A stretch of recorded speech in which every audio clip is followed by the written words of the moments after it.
Ayun mga kapanot to, nagbabanding yung mga mag-ina. Dito kami ni Kuya Nash, punta kay Mama. Ayun. So bago kami umakyat doon sa doon sa tuktok na yon. Oh. Kasi katatapos na namin mag-almusal. So konting pahinga lang. Dito. Dito. Ito, dalawa. Ay dito. So yan si Mama Emma sa Kuya Nash. Kami naman si dito.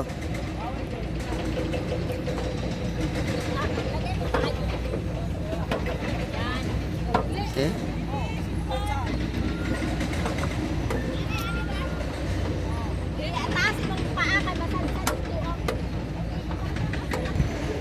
Okay mga kapanot, aakyat na kami doon sa tuktok ng Fish Park. Doon daw magandang view. So marami tayong matatanaw mula doon. By the way, pagkatapos dito pupunta kami sa Ras Al Khaimah.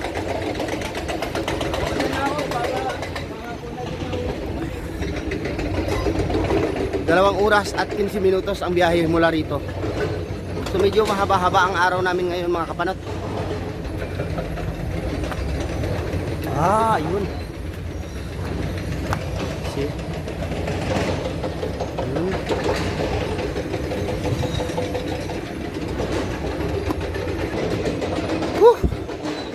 Nakakapagod mga kapanot. Maraming steps. Oh. So yun yun lang mga matatanaw mo mula rito sa hindi pa naman ito pinaka-top ng Fish Park.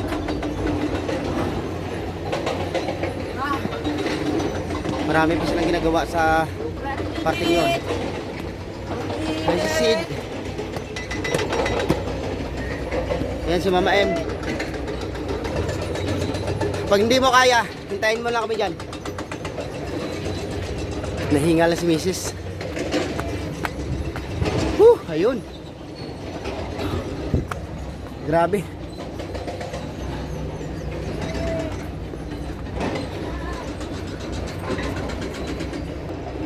So ito na lang po ang last na steps paakyat. Kapagod nga. Kaya pala yung hipag ko at saka yung kanyang mister ay hindi na sumama sa amin sa pag-akyat dito dahil nakakapagod nga. Kailangan natin piliting umakyat dahil sayang naman yung punta natin pag hindi natin ma-experience.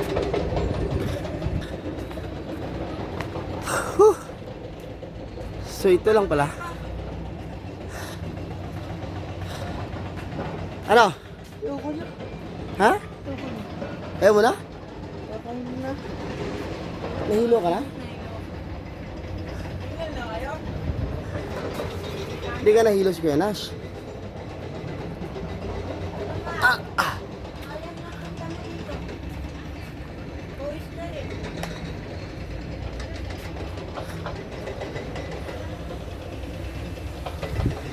Ayun, yung sa baba.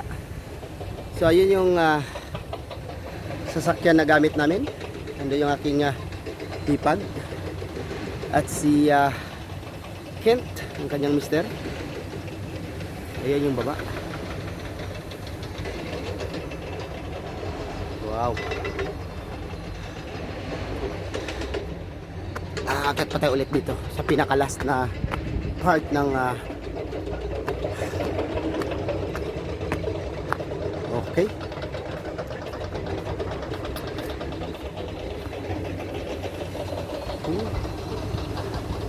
Pati yung tubig mo napakalinaw.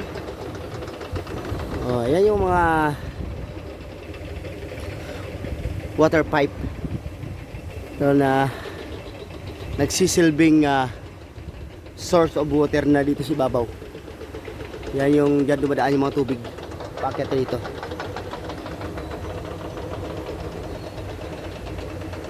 pinadaan lang sa mga pitak ng bato. Galing. Yun yung tunnel.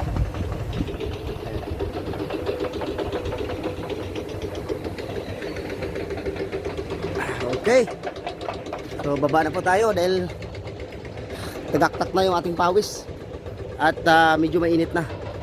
Tara, baba na tayo, ma. Ha? Tara.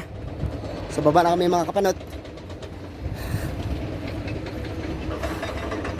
Mainit na dito.